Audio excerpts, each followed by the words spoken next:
This webinar. Perfect. We're going to record. Welcome to this webinar, Financing Transformation, a Lively Frontier. We've got a fantastic panel of emerging practitioners for you today. And I'm just here to sort of begin and launch us into this webinar. I'm going to be the facilitator for this period. And so we have today a series of pieces that we're going through that include an introduction from the other co-sponsors. And, we're going to request that you actually stay muted, but we're doing this in chat style. So feel free as we're going through the agenda for this next hour to go ahead and drop into the chat anything that comes to mind to discuss with others, but also questions that you might want to be asking the people who are speaking. And we'll be managing trying to get some of those through to them. But do please stay muted, but also please feel free to engage with each other. We really think that, communication and dialogue are important for the advancement of this emerging field. But also we'd love to see your faces. It's great to have your video on, and you can drop into the chat your company, location, your relevance to this field. So again, my name is Suzanne Bowles, and I'm really excited to be able to introduce our opener today, a wonderful leader in the field of systems change and finance himself, Tim Hanstead. He's the CEO of the Chandler Foundation. He's also a founding member, along with myself and Steve Waldell, all three co-sponsors of this report. And Tim is also a creative thinker who's been an ally in this work from the beginning when Catalyst 2030 began. We're also founding members of Catalyst 2030. So thank you so much for being with us today, Tim. Thank you, Suzanne, and happy Thursday, everyone.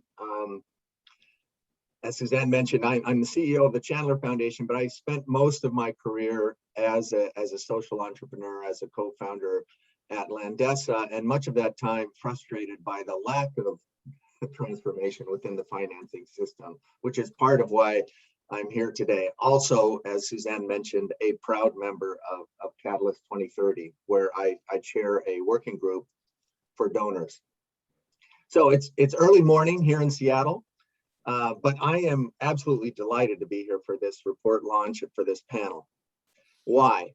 Because the topic of connecting capital to help solve the world's biggest problems is so fundamentally important. Experts have estimated that it'll require something like 5 to 7 trillion, that's with a T, dollars per year to achieve the Sustainable Development Goals. And I think that was before the pandemic set us back. Current investment levels are far from the scale needed. But with global financial assets estimated at well over, I think, 200 trillion, if I've got the numbers right, the financing is out there, it's available. But most of those resources are not being channeled towards sustainable development at the scale and speed necessary to achieve the SDGs. So I'm here today representing Catalyst 2030. It's a global movement of social entrepreneurs and innovators who share the common goal of creating systems-minded, collaborative, and people-centric approaches to achieving the SDGs. Catalyst 2030 members aim to change systems at all levels through collective action and bold new strategies. And perhaps no system is more central to this than the financing system, which is why this work and this report is so important. And the report, it was made possible through a Catalyst 2030 facilitated collaboration. But like most Catalyst 2030 initiatives, it was fueled largely by the passion, the expertise, and countless volunteer efforts of individual Catalyst 2030 members and others working together. And in this case, it was also facilitated by a small, I would say tiny, $20,000 grant from Catalyst. Now, if this important work is to go forward, and it should, it's going to require additional financial and human resources. So I hope and expect you will be intrigued and inspired by the presentation and the discussion today by the terrific panel we have. And if so, I hope you will engage with the team behind the report and look for ways to contribute toward the needed action to transform the financing system. So in closing, achieving the SDGs is going to require more than transforming the financing system.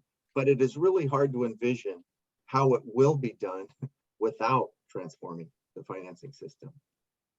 And this report, this team, the Catalyst 2030 Working Group on New Economies Innovation, has brought fresh research, fresh thinking, creativity to the important task at hand. So let's get on to it, Suzanne.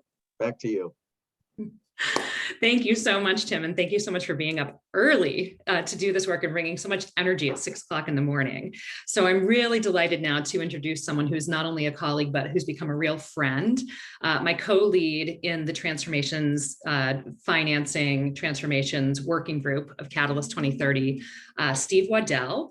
Steve Waldell is a huge contributor to the field of transformation systems change. He's also currently the lead steward of Bounce Beyond, which is actually an initiative that's looking at developing new emerging economies globally. And he's a prolific published author in several fields contributing. So Steve, welcome. Thanks so much. I want to pay tribute to Catalyst 2030. I've had the honor of leading the innovation working group of Catalyst 2030 and also doing this work in partnership with the funding ecosystems or funding systems change working group 5. And without all of this type of collaboration, our work would not be possible. To take you on the journey behind this report, we started in January of this year, thinking in terms of creating a financiers network for financing transformation, because financing transformation, as we all know, has particular qualities that are challenging. After doing a few interviews, we immediately realized that that was not going to be a useful framing. Because financing transformation, that was going to be forming something around financiers, and having the separation between financiers and implementers is part of the problem that's holding us back from doing the financing transformations that's necessary.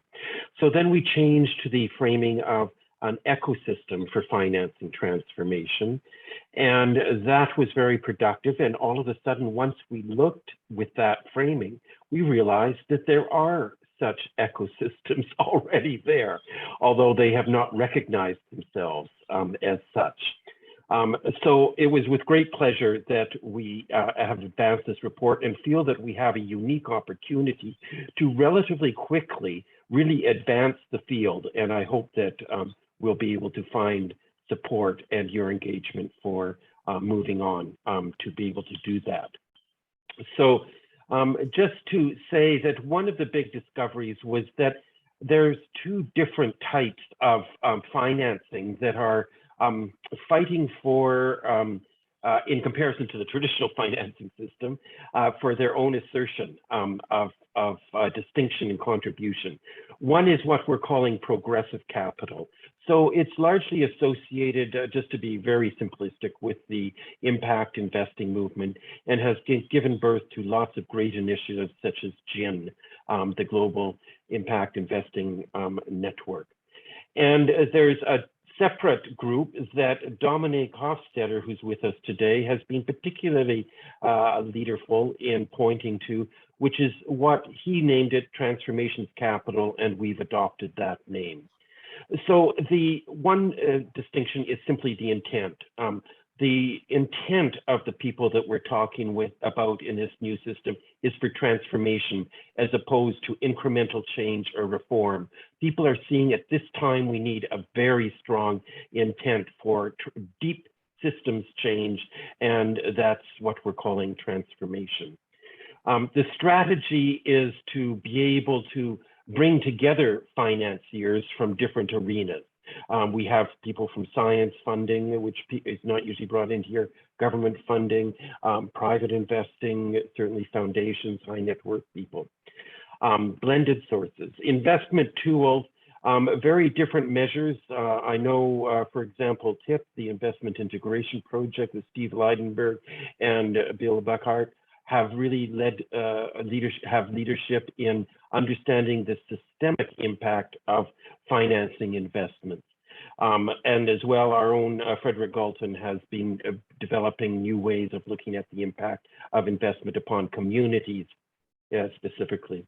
The dynamic is that in traditional progressive capital, in general, the investor's in control. In transformation capital, it's realized that there's got to be a shared control amongst stakeholders. The power goals is part of the dilemma, because part of the purpose of transformation capital is displacement of the traditional power control, really, of those with finance to be able to develop a shared control logic, and liberatory in the sense of being able to give birth to new ways of addressing social and global goals for expression, dealing with issues like decolonization. The investment focus is certainly social and technological infrastructure, whereas there has continued to be, with progressive capital, a tendency to fixate upon technology as physical technology. So that was one of our major findings. And the people that we brought together, 36 of them, were almost like, oh, good, somebody's finally articulated this difference. It's not like one's wrong and one's right, but we really need this one that we're focused on.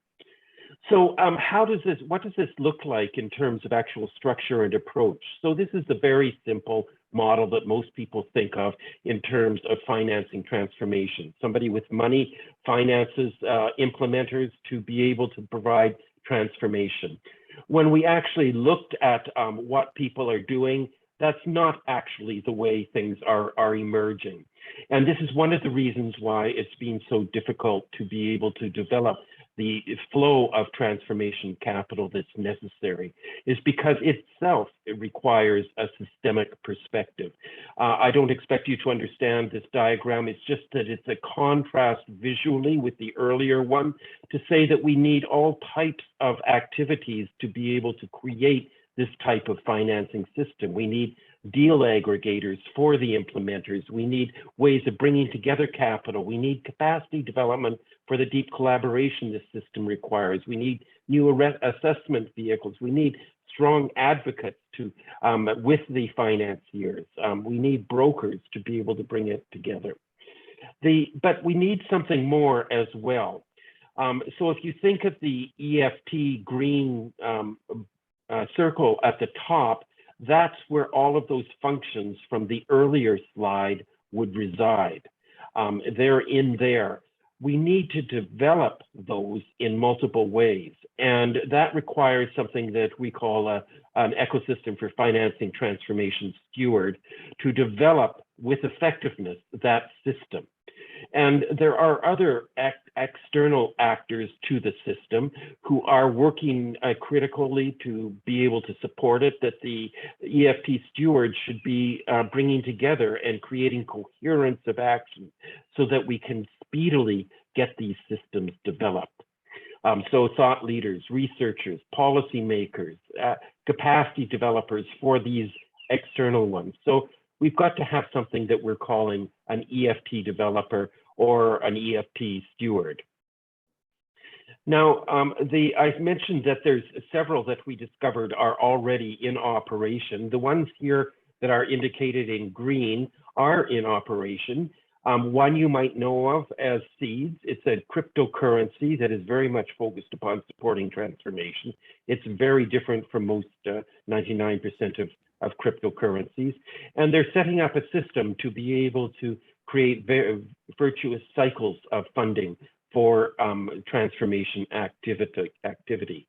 I could have put Industry Foundation, which Neelam's with, in green as well, actually. She's been busy developing an ecosystem in India that's bringing together money with the artisans that she's been working with historically.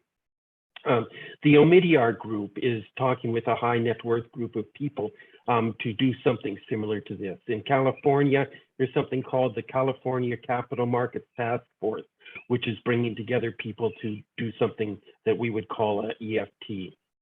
The oldest and longest running of these examples of EFT is certainly the Climate Investment Fund, which was started in 2008 and is really a learning laboratory funded by the Intergovernmental Organization System. We have co-impact, and we have Sylvia here today from that, really coming from the philanthropic collaborative system. We have Blue Equity that Arthur Woods has been having leadership with developing, which is maturing. We have 1,000 Landscapes for 1 billion people, which is realizing that it needs something like this EFT work. And another example here we have that's operating is what Dominique Hofstadter will be talking about, which is Climate Kick. So from developers or researchers or community developers, how I think of myself, point of view, this is extremely exciting because there's such variety here. You can see that the cases all have different sorts of base rationales and different stakeholder groups that are involved. That shows that we're developing very high resilient system, but there's a lot more that we've got to do to be able to develop the power that's necessary that Tim spoke to earlier. Thank you so much, Steve. What a wonderful introduction. And we're inviting now a poll to actually hear from all of you in the audience on how you're taking this introduction to this work from your own perspective. What, on a scale of 1 to 5, does this EFT framework that you just heard about from Steve, does it resonate for you? Nope, that's poll number 2, Matthew. Sorry, we have the wrong poll. There it is.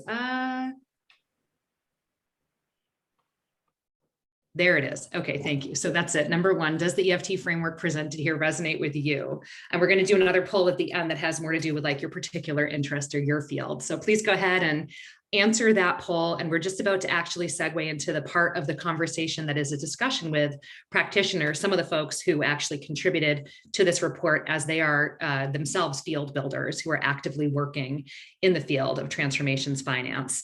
And to moderate that discussion, I'm super excited to introduce Donna Francoise, who has a broad experience in economic ecosystem development. She herself contributed to the report from her own experience identifying and advancing systemic change and viable economic development, equitable solutions, and community partnerships. Donna is the program officer for family economic security of the Latin American and Caribbean team for Haiti and Mexico at the W.K. Kellogg Foundation, and she's just an inimitable force. So I'd like to welcome you, Donna, to come in just a second. As we're closing the poll, I see that there's a high level of, that's good, there's resonance. It's good to hear. And please now, as we're moving forward, please feel free to both introduce, yes, 5 being the greatest. Sorry, I didn't clarify that, Alan. Hopefully people got that. But feel free to, drop questions related to the discussion in the chat and also to chat with each other as you'd like, but also to introduce yourselves because it's great to see, who's here and where you're calling in from. All right, Donna, go ahead, take it away.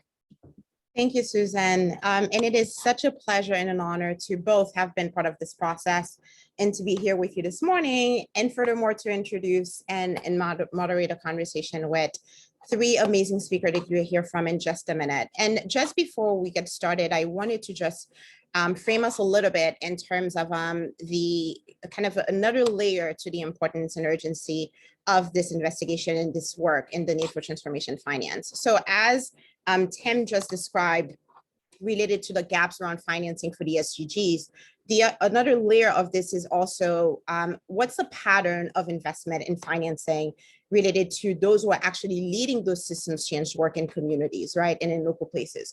Well, overwhelmingly, less than 2% of organizations and local NGOs typically have access to funding across the board.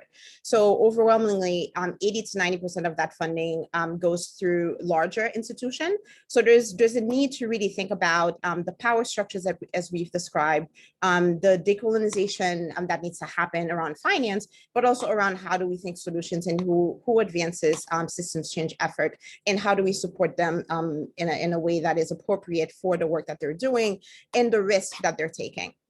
So with that said, the question really around what are the ecosystem transformations required to do so that we can achieve the deep transformation needed to reach the goals and bake it with equity is a central question that we have three amazing speakers who are foremost leaders in their field who have been key contributors to this process and to the report, and they will share with us. So I have the pleasure of introducing Neelam Sheeber, co-founder and managing trustee of Industry Foundation, co-founder and managing director of Mother Earth, member of the leadership team at the Pi Foundation.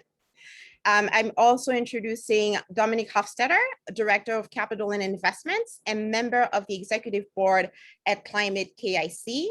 And last, but certainly not least, Sylvia Bastante de Unverho, Chief Philanthropy Officer of CoImpact.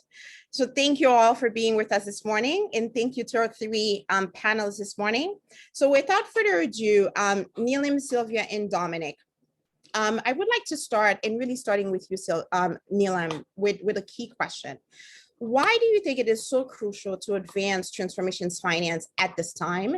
And how relevant it is to addressing the many structural issues that we must address if we're going to advance systems change to reach SDG 2030?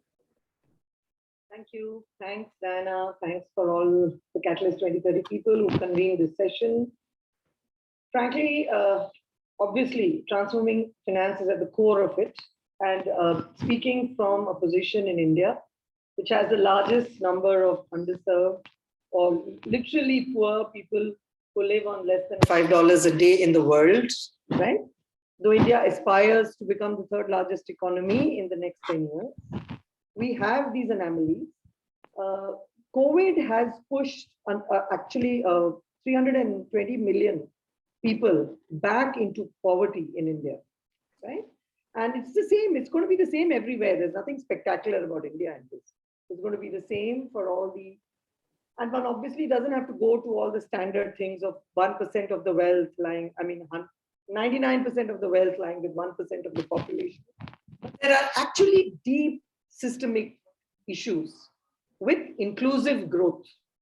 So inclusive growth is just a kind of a term, as our dear friend Dominic shared before we got onto the session, that we do not want to talk jargon. We want to talk about ground reality. And I think inclusive growth is the biggest jargon on the planet, right? So essentially, it's about how do we get money and larger incomes and prosperity into the hands of the poorest people on the planet. And I, as a designer, I was also told it's good to make this a little rooted. So I started my career working with the very poor tribal families in remote rural India. And from there, the foundation, I worked with them for 2 or 3 years. I lived with them. And a very simple example was given to me when I went to start working with them. This is in 40 years ago. That Neelam, when you go into the village, remember they will not have food for your lunch because you're going to cycle into this village in the middle of nowhere, from the middle of nowhere, and you are going to go into this place where there is going to be no one to feed you lunch. You will reach at 9 and you will exit at 5. How will you eat your food? So carry your rations, carry a kilo of rice and a kilo of dal, give it to this little tribal family which lives in a mud hut, yeah, and who produce the most magnificent products on the planet. They do lost wax metal casting. It's a tradition passed on for 5,000 years. And they make wonderful, but they're spitting poor. So then I would give my rations to them and I would eat there, and they would cook the rice and dal, which was their rice and dal, but I would eat it. But I was told, don't give them the money. Pay them at the end of the week, their wages, because there's a certain protocol to be followed. And I did that. But from there, I understood the essence of poverty and the essence of talent. This is a population across the world, which is so deeply talented. I was on a webinar just now, and I'll stop after that, because I was supposed to root this conversation. I was on a webinar just before this where we were talking to young village youth who have done a 3-month health training course, and they've gone out to the cities to work in the nursing homes and the hospitals during COVID. And their talent, their passion, their energy to learn more, to grow is so phenomenal, right? And this is all over the world. So how are we going to create ecosystems and system change solutions to enable all this to happen? And I believe the key thing is that it has to be done through the 3 sectors. Civil society, which is all our world of social entrepreneurs and all the change makers, civil society, governments, and the private sector. 3 of us have to equally take the challenge on our shoulders. And that's the key systems change phenomena that we all have to work towards. Thank you. I'll stop now. Thank you so much, Neelam. Thank you. And I would love to hear from Sylvia first, and really reflecting. So from your standpoint, Sylvia, when you think about what Neelam just shared and your own expertise, where do you see the tensions lie, and what are some of the key things that we must focus on related to advancing transformations finance in a way that makes sense for the challenges of our time? Thank you very much, Dana, and team, Suzanne and Steve for your introduction. And I loved everything you had to say, Neelam, and the centering on the stories of of lived experience and of the people that, you know, sometimes when we talk about the financing system, we can be flying at thousands of kilometers, but, you know, we need to ground ourselves in reality. From my perspective, it almost frustrates me that the state of financing transformation is what it is, and it's something that I've been working on for many, many years. I think the report that Steve and the others wrote really hit it on the nail with a quote that I'll read from page 9 that says, "They aim to change the fundamental goals and structures and their associated power arrangements, and simultaneously aim to raise money from the status quo." And in some ways that summarizes the work that we are doing at CoImpact, because we are raising funding from philanthropists and foundations. CoImpact was launched in November 2017, and by now we have over 40 philanthropists and foundations from 16 different countries that have agreed to pool their funding. We reached this year $500 million, which for many of you that know how hard it is to raise funding, you know what that means. And we give systems change grants to support the leaders and organizations in the Global South that are making this change for their own communities and for their own countries. And for us, it's very important that the role of funding is to be supportive and not directive. These are the people with the lived experience, and especially organizations that are led by women and by other disadvantaged groups or groups that have not been favored, that can actually affect change. And they're the experts in their own space. As a funder, our role is really to deliver the forms of funding that they've been asking for a very long time. And this is also through the work of Catalyst 2030 and some of the other reports that we've done jointly with other foundations. But what we're asking for is funding that is more significant, more supportive, more flexible, and more longer term. And in general, that prioritizes lived experience and the people with locally rooted who have the capacity to make change in their own countries. So on the one hand, I feel almost, you know, pleased and happy with what we've been able to do at CoImpact in bringing this funding together to do it in this way.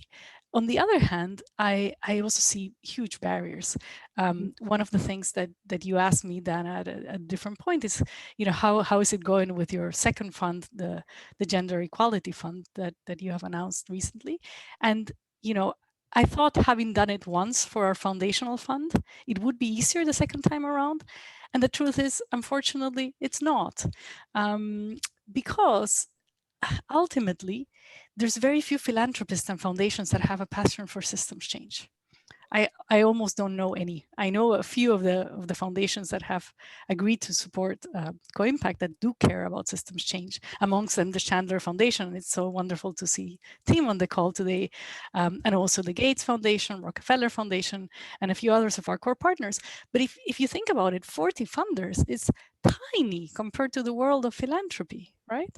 And one of the studies that I had commissioned many years ago with the Harvard Kennedy School, the Global Philanthropy Report, showed that more than 50% of foundations globally have less than $1 million in assets. So we're talking of a hugely dispersed effort, huge number of foundations, but also of nonprofits, and everybody doing their own little thing, which they can control in their own way and direct in their own way. But it's certainly not adding up to the forms of capital that we need. I could tell you a lot more, but I'll stop there and continue with the dialogue. Thank you so much, Sylvia. What you both have touched on is so critical, the need to collaborate. And most oftentimes on the funding side, we talk about collaboration for grantees and partnerships and so on. But how often do we actually collaborate ourselves so that we can mitigate a lot of the gaps and barriers that we're talking about and fund systems change in a way that is transformative? Thank you very much, Sylvia. And Dominic, you have such a breadth of experience in the space. And as to quote Steve, the group has coined the term transformations capital from your work. Would you please share with us and reflect a little bit in terms of what do you think is absolutely critical to catalyze the level of investment that is needed? What are some of the barriers you've seen, and what are some of the things that are key solutions to continue pushing the needle forward? Okay, I will try my best. So I think the story for me is really one of I guess of a mindset shift. And in essence, what I'm trying to figure out is what happens if you start applying systems thinking to the challenge of sustainable finance. And do that in the context not of the financial sector, but in the context of the places that actually matter for human prosperity. So the real economy places, the cities, the regions, the landscapes, the coastal zones, the forests, the agricultural systems, etc. Because those are the ones that we need to make low carbon, climate resilient, just and inclusive. And what I find puzzling is that we continue to believe that the challenge is actually one of changing how the financial sector behaves, whereas I actually think the challenge is to figure out how exactly to deploy financial capital into these human systems if the goal is to change the dynamics in which they operate, in which they behave. So I think we have an issue around problem frame. And if you go out and you read about how people make sense of that, whether you say greening the financial system or transitioning to net zero portfolios or mobilizing climate finance or aligning with the SDGs or adopting ESG, these sound like the same things. They're not. They're not in terms of what they think the problems are, and they're not in terms of the solutions or the strategies that emerge as solutions. So we need to change that problem frame and really figure out, once we have capital mobilized and once we have done the financial engineering to have an instrument, what the bloody hell do we now deploy the capital into? And it's certainly not going to be a single project, which is what's happening today, because single projects do not change systems. We know that. We've known that for a long time. So then it must be a collection of projects or interventions. And that raises a challenge of how you compose those. So all of a sudden you're in portfolio composition modes or territory, and you try to think about, what does a collection of assets look like that actually act synergistically, right, in terms of the impact that they unleash? And then, yes, there are a bunch of complicated questions around how do you structure that? How do you introduce blended finance to transfer some of the financial risk away? But those are complicated questions. There are dozens of experts who know how to solve these. But the question of what to invest in, if your goal is not just to reduce carbon dioxide emissions, for instance, but also to make a place resilient and inclusive and just, that's not something that we've cracked. And the answer is not going to come from the financial sector, because the people employed by the financial sector are those, they're all kind of ill-positioned to provide the answers. And no taxonomy, however inclusively it's been developed, we're going to solve that, partially because those concepts of resilience, justice, and inclusion are inherently local concepts. And so we have a disconnect between a global system of financial flows and the needs of communities on the ground. And so what we're doing at Climate Kick is we're trying to sort of, inquire into these areas in different ways. In Birmingham, for instance, we have a wonderful collaboration with the Lancaster Chase Foundation, with the Percy Foundation, Dark Matter Labs, and Civic Square to see what a community-led approach to systemic investing could look like. It takes infrastructure as an entry point because the built environment is so powerful in shaping our relationship with the world and how we think about it, our values, our social interaction, etc. And it pays particular attention to aspects of power distribution and justice. In Vietnam, where we work with the UNDP and the Ministry of Foreign Affairs of Finland, the question is a different one. There, we're looking at plastics and waste management and trying to figure out what does a systemic investment program look like that addresses the plastic pollution problem. And it takes a much more sort of top-down approach, starts with systems mapping, trying to understand what the problem is, and then sort of inches forward towards a set of questions around the investable universe and portfolio composition, etc. So I would say that, you ask me what are the challenges and the barriers. It really all starts with a mindset shift, with this idea that what we're trying to solve are all complex systemic questions. And so they need systemic approaches designed for complexity. And that's also true for finance. So what is it? What does that look like? And that's what we're trying to figure out. But the question is not obvious, right? Nor can it be designed at the whiteboard. So you have to go into places and actually experiment. Thank you so much, Dominic. I think part of what you reflected on, and I'm kind of thinking of the dots connected between all of your three comments, I think it raises another question, right, as to where are the people that are centered to this work, right? When are they part of the design and not part of the design? What are the basic assumptions in power dynamics, racial dynamics, gender dynamics, geographical dynamics that come into play in terms of where power is? Even in a conversation like this, right? Where are, as an example, some of the people that Neelam talked about related to the designing of what we're talking about at this very time? So thank you so much. And I think that we have some questions coming up from the chat. Yes, question, first question. How do we stop confining the global majority? And please, all three of you, I think that you have quite a bit of to say on this. How do we stop confining the global majority to playing the role of lived experience, grassroots respondents, and the objects of the effort, while not shifting the nature of power and mental models that regard expertise as white and male, even when it relates to sustainable development? I can jump in. I may not respond very directly. I think taking off from what Dominic was speaking about, which is in some ways linked to this question, definitely. Mm-hmm.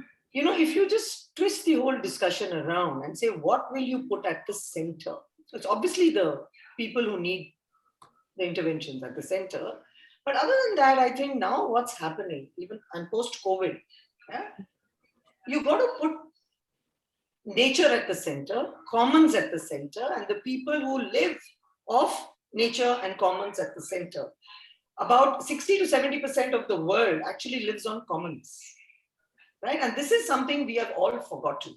In this larger global system, which is the capitalistic framework we speak about, all our societies were built on nurturing of the commons.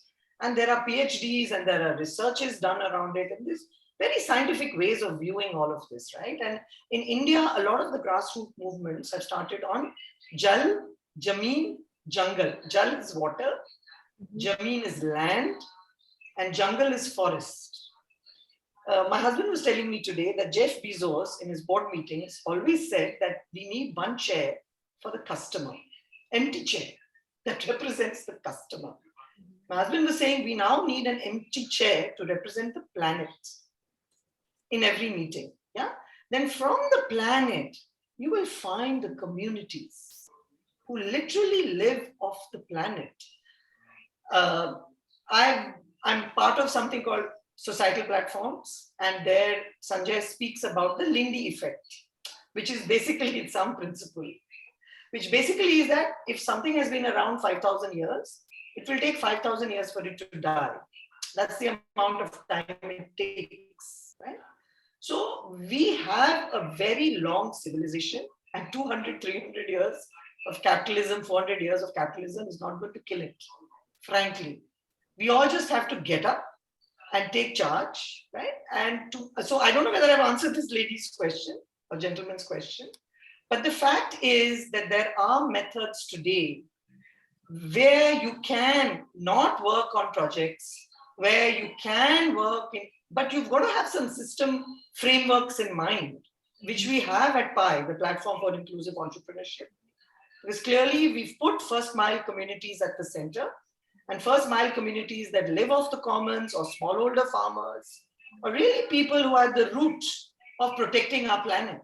Because if we kill smallholder farming and go to monoculture, you will kill the planet basically, which is what has happened in the West, right? So things like that, there are ways of getting to the center of the problem.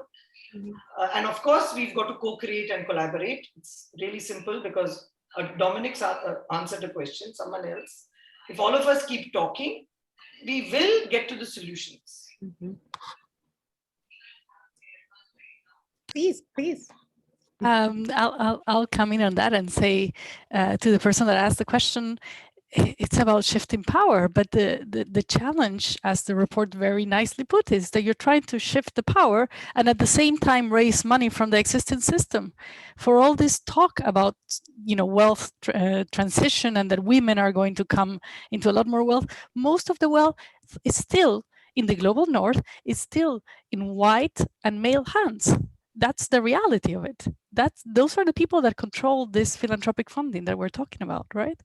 And of course, we can all collectively agree that it's about, you know, centering, you know, the people that have the real experience, and it's not about looking at them from the top. It's not about directing. It's about supporting and shifting those power dynamics. But the reality is we're still in the system. So the question is, you know, what can we all do to shift the system from within? And it's certainly not simple. I mean, I can tell you from our experience in Co-Impact, you know, going to a potential funder and asking for 100 million or 50 million or whatever the amount may be, and saying, and by the way, we are going to prioritize the expertise of the people in the countries that are leading this change. They are the real experts. Our role as funders is literally to give them the money in an unrestricted way, to allow them to pursue the vision that they have for how to affect change in their countries. This is not a message that a lot of funders want to hear, right? So the question is, how do you know, you're part of the system, but how do you help to transform it from the inside? And the answer, at least so far for us, has been, you know, to have a few champions like Tim or like, you know, some of our other funders that are willing to speak up and to convince their peers, because really it's not because a nonprofit tells funders that this is how you should do it, that they will do it. It's because their own peers and people that influence them start, you know, having those conversations as well. Thank you, Sylvia. Dominic? So I think there's only one thing that I think I could add to improve, to add value above what's already been said. The beauty about adopting a worldview of complexity is that the whole idea of expertise starts receding into the background, because if you work in complexity, this idea that somebody knows about how something's done, how change comes about, is just a bit antithetical. And so you see expertise show up in things like roadmaps. And so whenever I see a document that says, you know, roadmap to 2050, I kind of laugh a little to myself, because that thing's dead on arrival, right? Because the world's going to change tomorrow and the roadmap's going to be outdated. And nothing in our globalized, digitalized, fast-paced world, nothing survives until 2050 anyway. And so I think adopting a worldview, a systemic worldview, is helpful in that regard, in helping devalue certain types of expertise and emphasizing other type of expertise that's much less dominated by Western thought and maybe legacy intellectual systems than some of the expertises of finance and economics. Very important. Thank you so much, Dominic. And I think that I mean, the chat is lighting up. So I think it's a good moment to just remind us all that this is an ongoing conversation, and the report is just kind of the first part of the launch. So we will definitely have more time to engage. But before we close, I would be remiss if I didn't ask the three of you to share with us what brings you hope, and what invitation would you have for the participants based on everything that we've just discussed, the complexity, the need to embrace complexity, the need to center the communities that are being served, and also the challenge that power is residing and centralized in a way that requires that the shift comes from within. So what brings you hope? Why do you think that we're going in the right direction? And what invitation do you have for our participants in this journey, in this journey of transforming finance? Well, since I always seem to jump in first, I think I like to jump in first because I want to finish. Okay, brilliant. No, frankly, COVID was dreadful, but COVID gave me hope. Everyone, I mean, in India, we have 1 million NGOs or more maybe. Everyone works in their silos, but everyone came, I mean, it is amazing the amount of co-creation and collaboration this one catastrophe or whatever you want to call it has enabled, right? And obviously we were on the path before that with Catalyst 2030, thanks to God, because we had some tools and techniques in place. Mm-hmm. And I think Catalyst 2030 came at a phenomenally opportune time. We have all learned, because that's another key ecosystem piece that was needed, right? That all of us don't know actually how to co-create and collaborate after so many years of having to work alone, right? And it's phenomenal learning. And I think ecosystems are strengthening. COVID has made that happen. And it's a big wake-up call. I think a lot of people, governments, I mean, I can understand co-impact's problem because a lot of donors saying all our money has gone to COVID and therefore it will not go for systems change. There's all this stuff also happening out there. Yeah. But it has acted like a catalyst. And I'm seeing a lot of co-convening. We ourselves have been able to launch a coalition which impacts 20 million people in India. 84 national level organizations have come on board on CoLive because they've all realized that post-COVID, it's not enough for smallholder farmers to just continue farming because they're going to be pushed into intergenerational poverty. We all have to work together to come up with new solutions, value addition, and make pie happen. Mm-hmm. Platform for inclusive entrepreneurship or a societal platform is not ours. It doesn't belong to us. It belongs to society. Society needs to come together to build it. And that's happening, right? And to me, that's extremely heartening. Mm-hmm. Thank you, Neela. So I'll jump in second, as that seems to be the order that we're going for. What gives me hope is just this whole movement towards systems change. I've been working in philanthropy for over 20 years now, and it wasn't that common before. You didn't have organizations like Catalyst 2030. You didn't have global collaboratives on systems change like Co-Impact. So there's certainly movement in the right direction, and that, on the one hand, gives me a lot of hope. And you also asked for advice, and the advice I would give to those of us that are on the funding side is really look at your own practices and look at whether you're putting into practice everything that you're preaching, because that I also find quite interesting. I got a request recently from a speaker to speak at an event, and the request was framed as, oh, because we have to meet our diversity requirements. And I was like, really? I know I am a woman from the global south, I come from Peru, but really? So that's why you're inviting me to speak, not because I have something to share that could be of value. So, on that note, I would say really look into your own practices as a funder and whether you're really putting all your ideals into practice. And if you are on the side of the doers and the people that actually make change happen, I would also challenge you to raise the requirements of what you ask for and what type of funding you're willing to take. I think a lot of nonprofit leaders make it very easy for funders to behave in ways that are not necessarily the best as well, right? And I know it's not simple. I've been on the other side as well. I've done fundraising for Amnesty International many years ago, so I know it's not simple to get funding. But I also think sometimes these leaders do have more space than they believe they have to come back to a funder and say, no, these requirements that you're putting do not make any sense, and to have an honest conversation that way. Thank you, Sylvia. Dominic? Okay, so I don't want to be a downer at the end of an upbeat webinar, but there's not a lot that gives me hope at the moment at the global scale. I don't think that there are all that many indicators that point in the right direction. In fact, as far as the SDGs are concerned, they're actually, the majority of them are pointing in the wrong direction.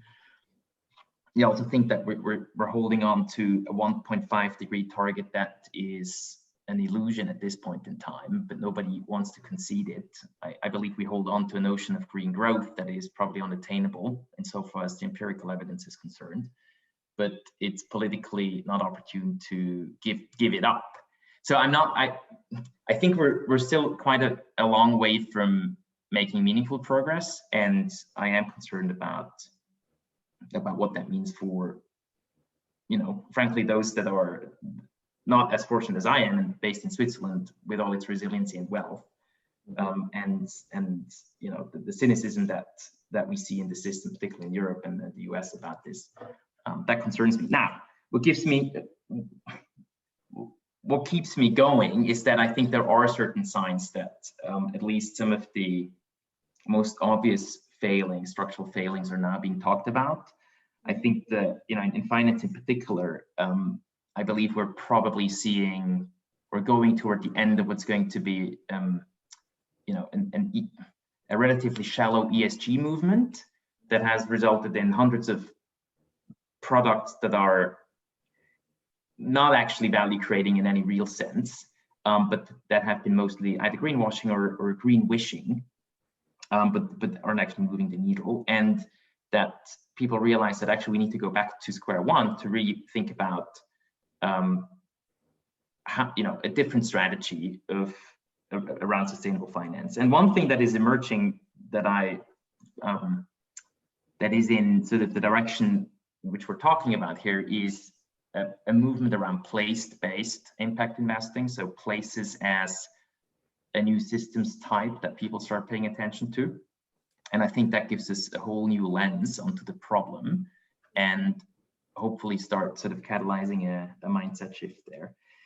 Finally, the invitation that I have to the group here is, somewhat along the lines of what Sylvia said about people's own agency and their ability to change things, but also their responsibility to look at their own practices and paradigms. And that's particularly true for funders. My lived experience is that funding is coming forth mostly in a projectized way. So you fund something very specific for a very specific duration with clearly defined KPIs. That's inherently unsystemic in a way, and it neglects the complexity of the type of change that we want to bring about. So it's things like that are extremely difficult to change within organizations, but that are absolutely required. Mm-hmm. Thank you so very much, the three of you. This was such a deep and critical conversation. And I think that I find myself agreeing with the three of you in different ways. Neelam, I do agree with you. I do feel that COVID-19 in many ways has catalyzed the spaces for conversations that perhaps were certainly overdue, but perhaps may have been further down the line than they are. I think that we've kind of, I think, jump started and jumped into spaces that I didn't expect would be so common at this point, right? And also Sylvia, and both the both of you, the piece around reflecting and looking at practices, I think, and holding ourselves accountable, I think is key. I think the one last piece that I would add to that, as we're wrapping up, is from what I've seen and doing work in community, and as a funder, I'm a grant maker, so I sit in that space, but I'm also spending quite a bit of time in community because we have a place-based approach. And what I've seen actually is that if we do shift our paradigms and look at our assumptions in terms of even how solutions are defined, who's at the table, it will bring us hope. Because the level of expertise that I've seen in places, and I'm not talking about it's nice to do to centralize around people who are leading this work. There are real tangible expertise and what is called the global South, right? What is called the communities that we're talking about. That part of the reason why sometimes I think we feel so challenged with solutions, it's because the solutions are not in the rooms where we're having the conversations. The solutions are residing in places where the people who have those solutions are not in the room. So I think a fundamental shift in the power structures, not just because it's a nice thing to do, but because frankly, I think that's what's going to save our future. I think is what is required at this time. And the invitation for all of our participants is to continue the conversation. There is a phase 2 of this work with Working Group 11 on thinking about how do we transform finance. But I think there's one point that Dominic made earlier. It's not transforming finance for the sake of transforming finance. It's transforming finance so that it can meet the needs of our time and really place resources in the hands of the true experts and the people who are actually at the front line of the impact and the risk that we're talking about.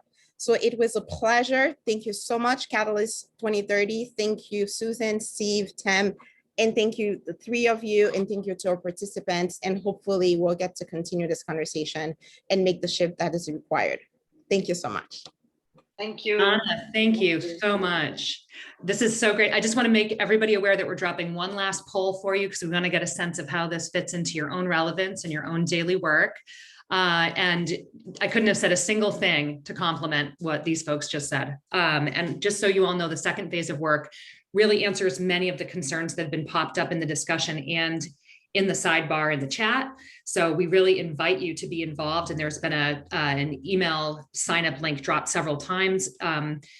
In fact, many of the deeper questions and concerns that have been listed are central to the agenda moving forward, in where we're inviting key areas to develop experiments and collaborations that will address those.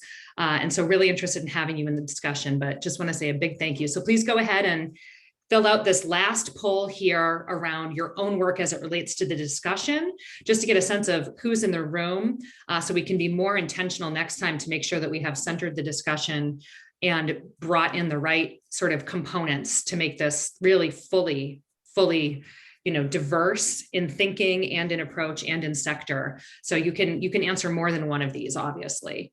Thank you, Donna. Thank you so much. Thank you, Sylvia. Thank you, Neelam. Thank you, Dominique. Thank you, Steve. Thank you, Tim. Thank you, you amazing people who woke up or came out of work today to be here. And we look forward to hearing from you and inviting you into the next steps as well. Please feel